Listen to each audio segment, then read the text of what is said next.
आपण थेट जातोय चंद्रशेखर बावनकुळे बोलतात त्या ठिकाणी। सर, काल कार्यकारिणीची बैठक झाली, काय चर्चा झाली, नेमकी काय झालं आणि दुसरं फडणवीस महाराष्ट्रातच राहणार असा निर्णय झाल्याची माहिती मिळते। कालच्या बैठकीमध्ये महाराष्ट्रातील लोकसभा निवडणुकीमध्ये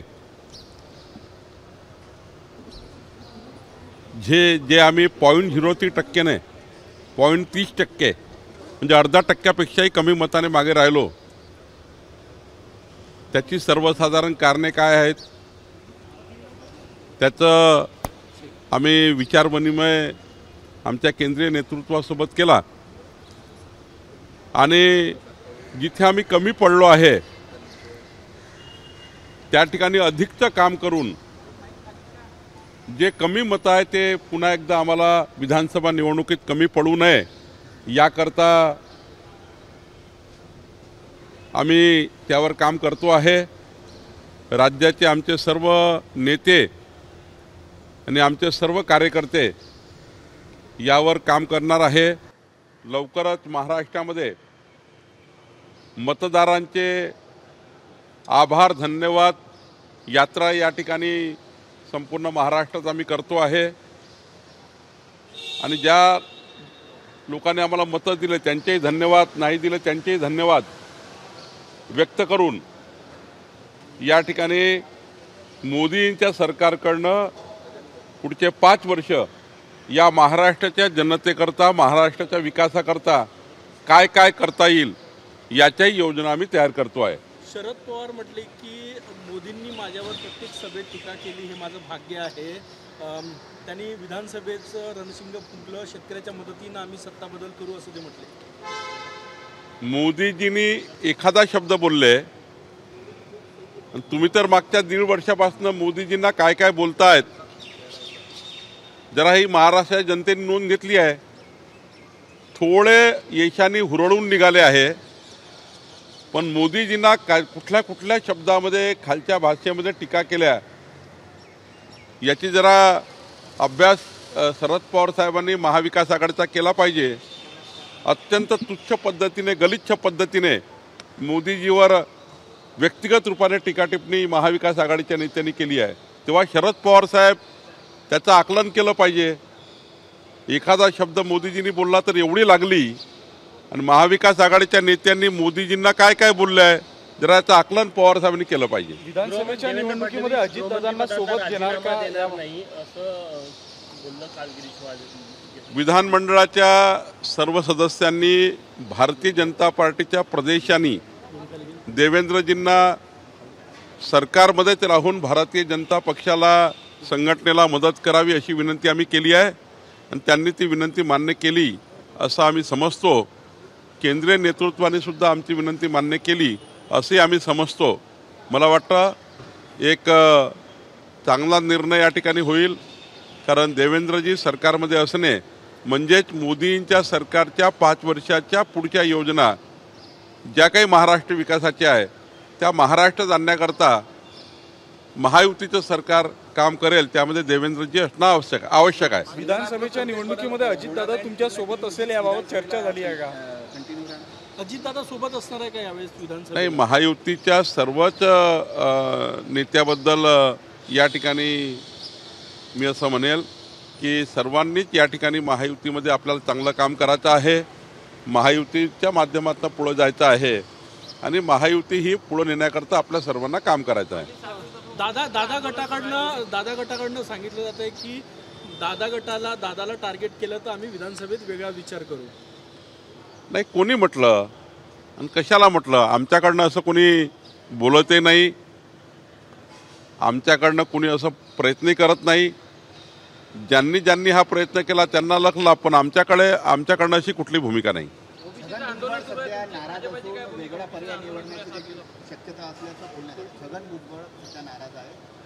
छगन भुजबळ साहेबांना विचार लागेल की त्यांची नाराजी काय आहे, त्यांच्या भूमिका काय, त्यांच्या भूमिकेबद्दल मी माझं मत व्यक्त करणे योग्य होणार नाही।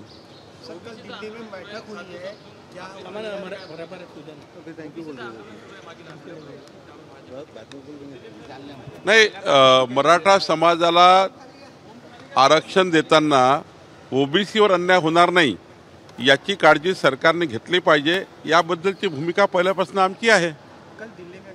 एकनाथ खडसे यांना काही मोठी जबाबदारी मिळू शकते महाराष्ट्रामध्ये? एकनाथ खडसेजी अजून भाजपमध्ये नाहीत. जेव्हा भाजपमध्ये येतील तेव्हा बघू. समन्वय समिती नेमली का महायुतीमध्ये? जागा वाटप आहे, बाकीचे फॉर्म्युले, समन्वय समिती काही नेमलेली आहे का विधानसभा निवडणुकीसाठी? आमचे प्रभारी भूपेंद्र यादवजी, अश्विनी वैष्णवजी येतील आणि योग्य चर्चा करतील. नाना पटोले सारखा म्हणजे काय म्हणावं, नाना पटोले इतक्या खालच्या लेवलला गेले आहेत की शेतकऱ्याकडनं पाय धुवायला लावतात आहे. या महाराष्ट्रात देशाला अशोभनीय प्रकार नाना पटोलेंनी केला आहे आणि गुलामगिरीमध्ये जसा देश होता, इंग्रजाच्या काळात देश होता, पुन्हा हा इंग्रजाचा काळ काँग्रेसने आणलेला आहे. इंग्रजाच्या काळातली जी काही मानसिकता होती ती नाना पटोलेंनी स्वीकारलेली आहे. नाना पटोलेचा मी निषेध करतो आणि खरं तर नाना पटोले यांनी आपल्या पदाचाही अपमान केला आहे, व्यक्ती म्हणून स्वतःचाही त्यांनी आपला अपमान केला आहे. त्यांनी आत्मपरीक्षण केलं पाहिजे की या पद्धतीची शेतकऱ्याकडनं पाय धुवून घेणे, कार्यकर्त्याकडनं पाय धुवून घेणे आणि या पद्धतीचं नेतृत्व करणे हे शोभणारं नाही आहे. याचं आत्मचिंतन नाना पटोलेंनी केलं पाहिजे आणि भविष्यामध्ये त्यांची जी बुद्धी आहे तो बुद्धिभेद झाला आहे तो दुरुस्त केला पाहिजे. कधीपासून यात्रा तुमची धन्यवाद यात्रा कधीपासून सुरू होते महाराष्ट्रात? आम्ही या महिन्यामध्ये संपूर्ण योजना तयार करतो आहे आणि जुलैमध्ये संपूर्ण महाराष्ट्राच्या जिल्हा परिषदच्या मतदारसंघाप्रमाणे नगरपालिका महानगरपालिकेमध्ये आमचे जे खासदारकीचे उमेदवार होते ते सर्व उमेदवार आणि आमचे आमदार खासदार सर्व आमची संघटना हे जुलै महिन्यामध्ये धन्यवाद आभार दौरा आम्ही करणार आहोत आणि ज्या मतदाराकडे आम्ही मत मागायला गेलो त्या मतदाराकडे जाऊन मोदींच्या नवीन सरकारच्या योजनाही पोहोचवणार आहोत.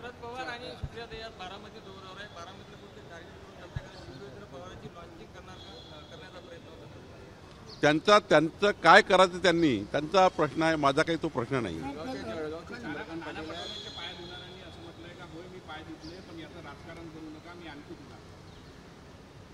अरे बाबा, 21व्या शतकामध्ये चाललोय आपण आणि या पद्धतीने काय समाजाला मेसेज जातो आहे? पाय धुणारे असतील किंवा पाय धुवून घेणारे असतील, समाजाला काय मेसेज जातो आहे? समाजाचं आणि या देशाचं बघितलं पाहिजे काय पद्धतीने आपण करतो आणि काय पद्धतीने करून घेतो आहे. काटोलमध्ये आज तुमचा पदाधिकारी मेळावा आहे, अनिल देशमुखांचा जो विधानसभा मतदारसंघ आहे त्या ठिकाणी भाजप जोर लावतोय. महाराष्ट्राच्या 288 विधानसभेमध्ये हा आम्ही प्रवास करतो आहे. आमचे 48 नेते महाराष्ट्राचे वेगवेगळ्या लोकसभेमध्ये जात आहे आणि पुन्हा एकदा लोकसभेमध्ये जिथे आम्ही कमी पडलो तिथे आम्ही आपलं संघटन पुन्हा वाढवून राज्य सरकार केंद्र सरकारच्या माध्यमातून जे काही सरकारची कामं आहेत ते पुन्हा पोहोचवू आणि विधानसभेमध्ये आम्ही त्या ठिकाणी तयारी करतो आहे. कल दिल्ली में बैठक हुई है, क्या निर्णय लिया गया है? क्या कल दिल्ली में जो बैठक हुई उसमें क्या निर्णय लिया गया? देवेंद्र फडणवीस ने इस्तीफे की भी मांग की थी, क्या हुआ? देखिए, कल की जो हमारी बैठक थी वो पार्टी की बैठक थी और उस बैठक में जो लोकसभा चुनाव हुआ वो चुनाव का आकलन जहाँ पर हमें महाविकास आघाड़ी और महायुति जो हमारी पार्टी है 0.3% वोट हमको कम मिले हैं. तो 0.3% वोट हमको जो कम मिले हैं वो कौन से एरिया से मिले उसका आकलन हमने किया. महायुति में फिर एक बार आगे का विधानसभा चुनाव कैसा लड़ाया जाए और इस प्रकार से सारे हमने आकलन किए हैं और केंद्र सरकार राज्य सरकार की योजनाएं फिर एक बार जनता में कैसी लेके जाए, धन्यवाद दौरा कैसा हो, मतदाताओं का आभार के बारे में कैसी योजना बनेगी, ये सारी चर्चा हमने की है. हमारा ये संगठन की बैठक थी, पॉलिटिकल बैठक नहीं थी, लेकिन इस बैठक में हम निश्चित रूप से 0.3% वोटों से हम कम रहे, आधा % से भी वोटों से हम कम रहे, वो हम दुरुस्त करने का प्रयास करेंगे। देवेंद्र फडणवीस के नेतृत्व में चुनाव लड़ा जाएगा, ये कहा गया, क्या वो सीएम के फेस होंगे? देखिए, ऐसी कोई बात नहीं हुई है। महायुति अभी महाराष्ट्र में है। हमारे भारतीय जनता पार्टी के नेता देवेंद्र जी है, लेकिन जब सरकार महायुति की है तो महायुति में जो भी निर्णय होगा, हमारे केंद्रीय मंत्री भूपेंद्र यादव जी हमारे प्रभारी है, अश्विनी वैष्णव जी है, जो भी निर्णय आगे होंगे, लेकिन भारतीय जनता पार्टी के हमारे नेता देवेंद्र जी है, उनका नेतृत्व भारतीय जनता पार्टी को है, और साथ साथ में एकनाथ जी और अजित पवार जी सरकार में है तो निश्चित निर्णय करेंगे। आज मुख्यमंत्री पद का ये कोई दिन नहीं है। जैसे कांग्रेस और महाविकास आघाड़ी में 5 मुख्यमंत्री बन गए, नाना पटोले मुख्यमंत्री बन गए, सुप्रियाताई मुख्यमंत्री बन गए, रोहित पवार मुख्यमंत्री बन गए, वडेट्टीवार मुख्यमंत्री बन गए, और साथ साथ में उद्धव ठाकरे और आदित्य ठाकरे बन गए। 6 लोगों के तो बैनर लग गए। हमारे में ऐसी कोई बात नहीं है। हम लोग महाराष्ट्र के लिए काम करना चाहते हैं। कौन मुख्यमंत्री बनेगा इसके बजाय 14 करोड़ जनता के विकास के लिए क्या किया जाएगा, ये महत्वपूर्ण है। धन्यवाद यात्रा भी निकाल रहे हैं आप लोग, धन्यवाद यात्रा भी निकाल रहे हैं। हाँ, धन्यवाद यात्रा भी निकाल रहे हैं। हम जिन मतदाताओं ने हमें वोट दिया उसका भी धन्यवाद, नहीं दिया उसका भी धन्यवाद। और हमें ये जनता को बताना है कि जिन्होंने वोट नहीं दिया उनको भी कहेंगे कि मोदी जी की सरकार बन गई है। मोदी जी की सरकार की योजना इस महाराष्ट्र में सबको लाना है और सबको उसके लिए काम करना है। विकास की राजनीति में जिन्होंने वोट नहीं दिया उनको भी साथ में लेंगे, विकास की राजनीति में जिन्होंने वोट दिया उनको भी साथ में लेंगे। तो धन्यवाद यात्रा इसलिए है कि जब वोट मांगते हैं तो वोट मांगने के बाद धन्यवाद भी व्यक्त करना चाहिए। नाना